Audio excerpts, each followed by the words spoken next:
first time that I was really sick and in the hospital, not as a physician, but as a patient, was in Guatemala.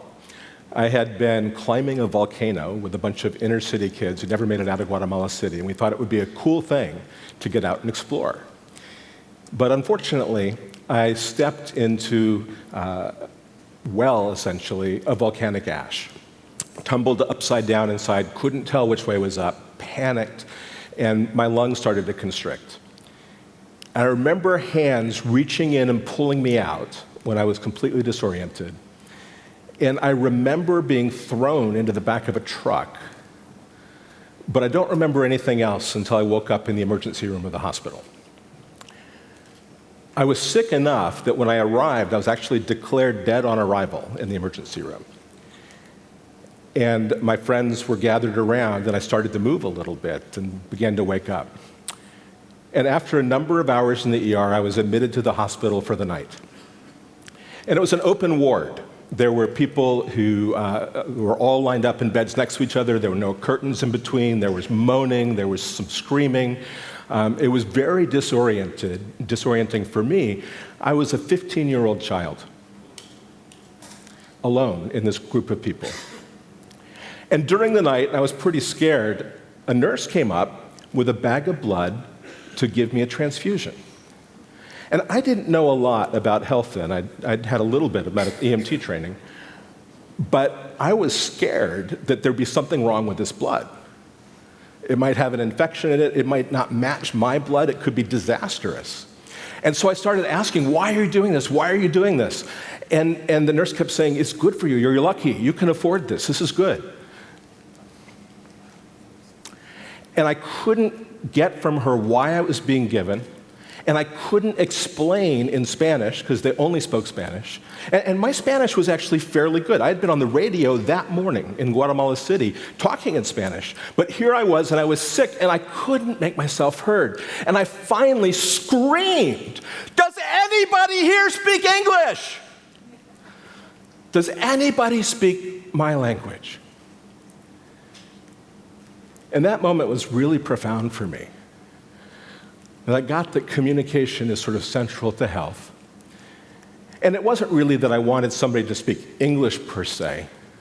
It was that I wanted somebody to understand me. I wanted to know that somebody knew what my concerns were, what I was scared about. And I wanted to understand them. Why are they doing this? Maybe they'd done a type and cross match in the ER, I just didn't know about it. I wanted to understand. And much of our healthcare system does not speak people's real native language when it counts most. There's a lot of jargon. But more than that, we don't know what people really are concerned about. And we often we don't explain why we're really doing what we do. So this had a profound effect on me when I went into practice. I had a really fun pediatric practice in the 90s. It was a little more modern than this. It was at Mills Medical Arts Center up in the Bay Area. And it was idyllic. It was so much fun. I would see about 3 kids an hour. We would do physicals. They would come in when they were sick. They would bring me their drawings they did at kindergarten. I'd see them on the street sometimes in San Mateo. And it was like perfect. I was just having the best time. But then managed care started to do some experimenting in the Bay Area and ratcheted up the number of patients per hour I had to see. So I went from 3 an hour to 4 an hour.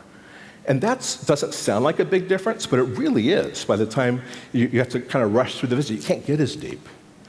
And then we had to see 5 an hour, and then 6, and then 7, and then 8 an hour. And that transition took place over about 18 months. And the families in the practice were screaming. They said, we love you, but this isn't working for us. And so I ended up doing something that my colleagues, in fact, advised me against, and that is I asked the patients, did a participatory thing. I asked the patients, what should we do? I was told I shouldn't do this because if you ask the patients, 1, they'll recognize there's a problem just by acknowledging it, which of course they knew there was a problem. And 2, anything they come up with won't be practical.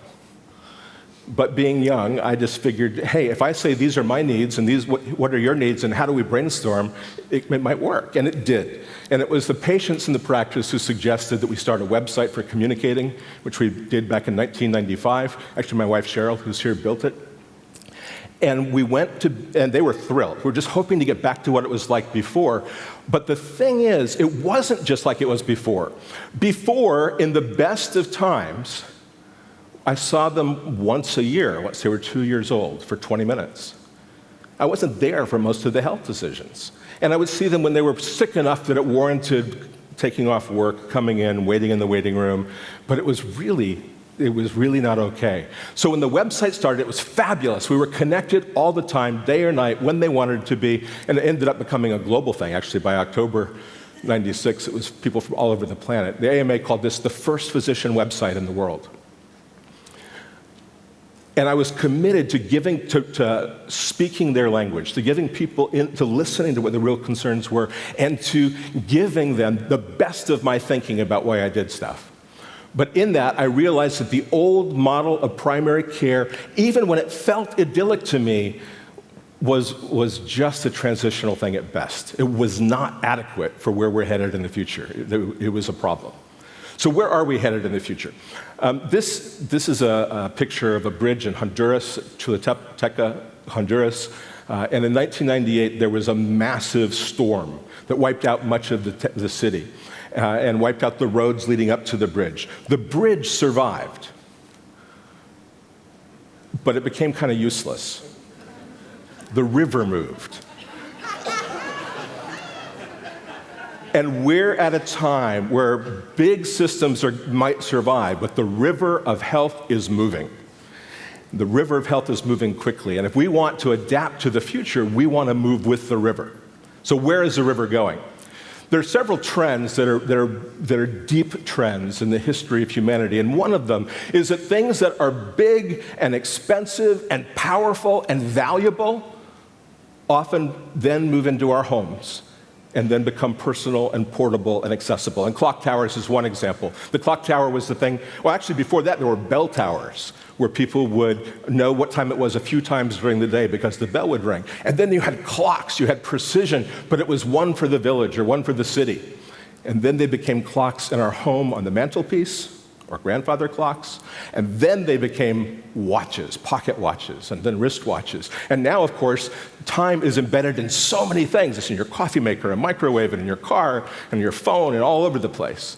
And that transition from big and out there to personal, portable, and ubiquitous, embedded, goes across so many things, whether that's supercomputers down to the phone. So many things go to the phone. Supercomputers to the phone, or the Human Genome Project. But healthcare, the hospital on the hill, is moving portable and accessible and personal.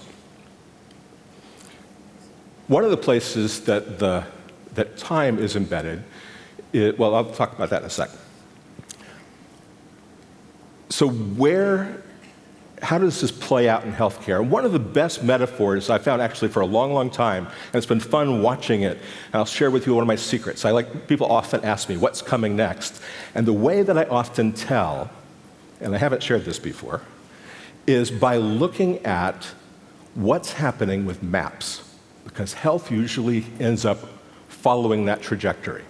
And it makes sense, because health is essentially maps, M-A-P-S. Health is essentially a navigation issue. You want to know where you are, where you want to get, and how do you get from here to there? And how do you have what you need along the way to get from here to there? Now, when I was a kid, the maps were these folded paper maps. And that was a pretty big advance. If you go back to Magellan, maps were valuable and rare. But this was when I was a kid. And what we did for family vacations is we would go to the AAA office, and they would give us folded maps for each state, and they would take a highlighter pen and show us the route to follow. That was what maps were like. And I got to tell you, my cutting-edge 1990s Silicon Valley practice was kind of like that. People would come to the office, this idyllic stage would come to the office, and I would give them a handout that I had written, and I would highlight a few things on it and say, this is the way to get there. And actually, much of healthcare is still at the folded map stage. 2 weeks ago, my wife had a concussion, went to the emergency room. It was a pretty bad concussion. Went to the emergency room and came out with this paper map. And the things that were in there were two things. One was a handout called Facial or Scalp Contusion, and the other was called Head Injury, Adult.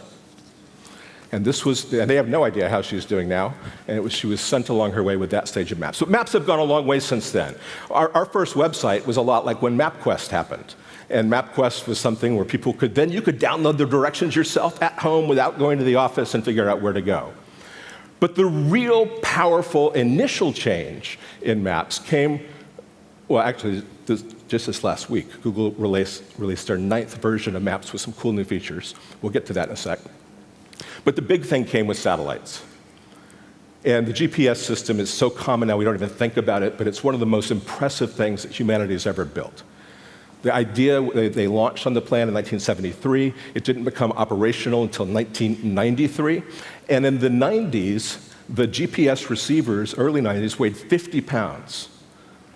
And it was a big thing in the mid-90s when they got it down to about 3 pounds, 2 or 3 pounds. And now, of course, in 2004, Qualcomm was the first one to get them into a phone in a test in 2004, and now they're everywhere. They're in dogs' collars and watches and phones and all over the place. And the way that it essentially works is our planet is circled by these important pieces of infrastructure, these satellites, there's 32 of them now, that send a signal, a time-based signal, a code down to the Earth. GPS is all time-based. And if you've got a receiver and you're in view of at least 4 satellites, and most of the time we're in view of 9 of them, our receiver in our phone figures out, based on the amount of time it takes from the signal to come from different places, to know your map coordinates, your elevation, and the time it is. That's why your clock on your phone is so accurate. It's based on the satellites. This enabled amazing changes in navigation.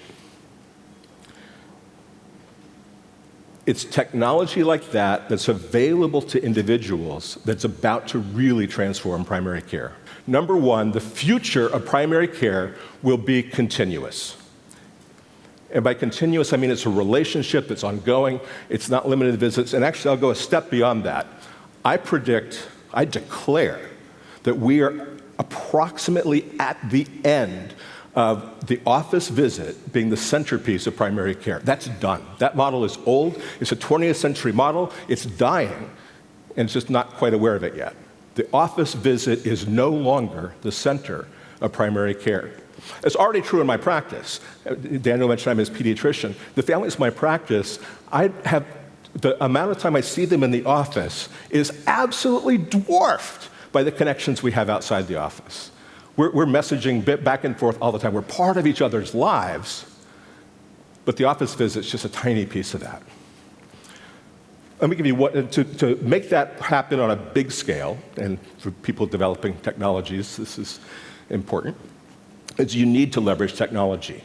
And one example of that that's really cool, in pediatrics, the biggest problem we have right now, literally and metaphorically, is the childhood obesity epidemic. It is affecting so many kids in so many ways. It's a metabolic ticking time bomb. I mean, when I started in pediatrics, you essentially never saw a kid with high blood pressure. And today in the US, millions of children have high blood pressure. And it's food related. So one of the most successful ways to deal with childhood obesity, and it's hard, is the Stanford University Weight Management Center. It's excellent. It's got years of research. It works. It's time intensive, but it works. But now there's an app called Kurbo, K-U-R-B-O, and it lets people do the Stanford program, but you carry it with you on your phone. You get turn-by-turn directions when you're having your meal and when you're budgeting for the week. And I'm excited to be advising them about that some. Continuous. The next thing, the future of primary care will be contextual. One of the things that I love about the new version of Google Maps that just came out is that on your route, now you can actually not only get a Zygot rating of all the restaurants there, but you can see how many tables are open if you want to go in and make reservations from within the Google Maps. It has context. Yelp has this great serendipity program that's awesome. You don't even notice that it's there, but when you open up Yelp, based on the situation and location and time and weather, it figures out what you might be interested in. So in the morning, it might show coffee places. At night, it might show nightlife spots. If it's hot, it'll show ice cream places that are close by. And people don't even know they're being given contextual information. I predict that primary care will be largely contextual. I do this physically now, just sort of manually. When enterovirus D68 comes out, all my parents get an email about what's the cutting edge knowledge about that before it shows up on the news, so that they know what's going to be coming. But we need apps and technologies that really contextualize healthcare to people. One little way to contextualize is the right thing at the right time. And Daniel said I could say this is not a HIPAA violation.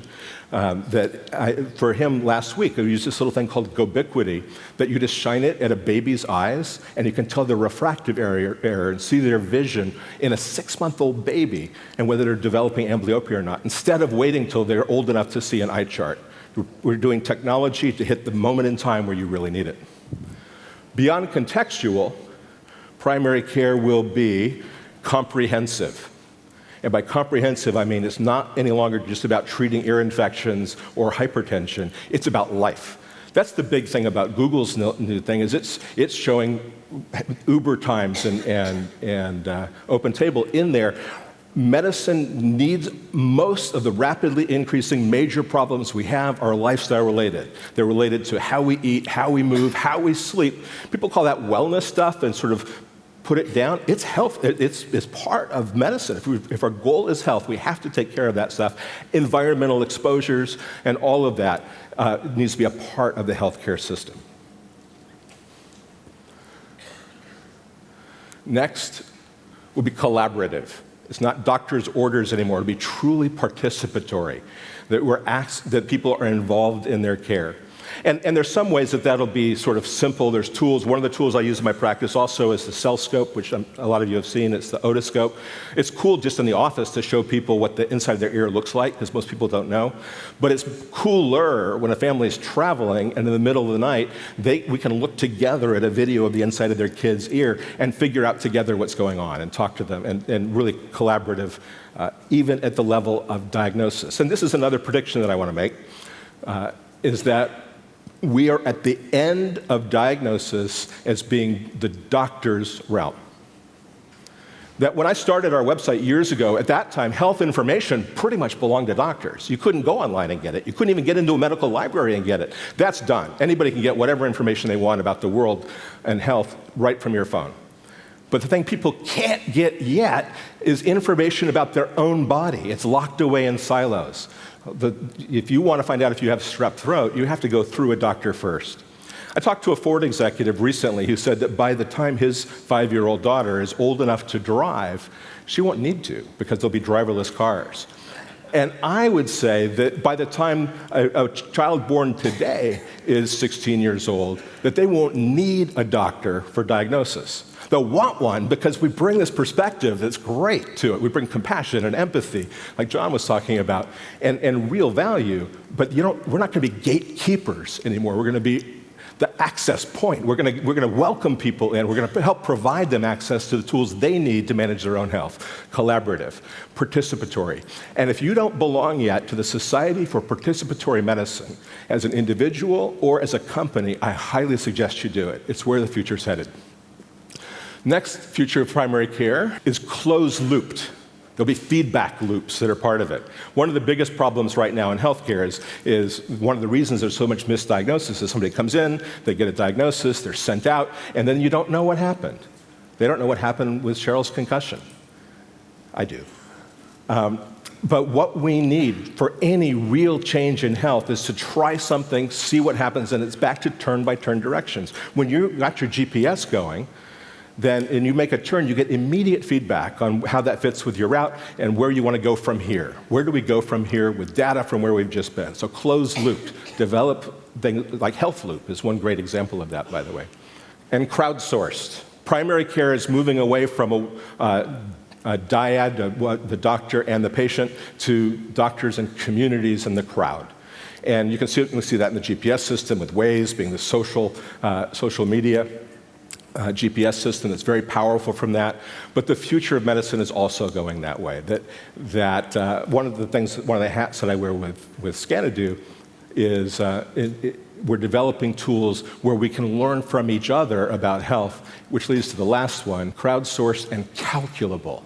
That this data that we have, rather than just kind of doing stuff based on the seat of the pants or this is the way we've always done it, we'll get actual data that we can then make decisions on. The estimated time of arrival in the GPS system. And at Scanadu, one of the things that we're doing is we're letting people have their data. Blood pressure, the WHO has just said, is now the single largest underlying cause of death on the planet.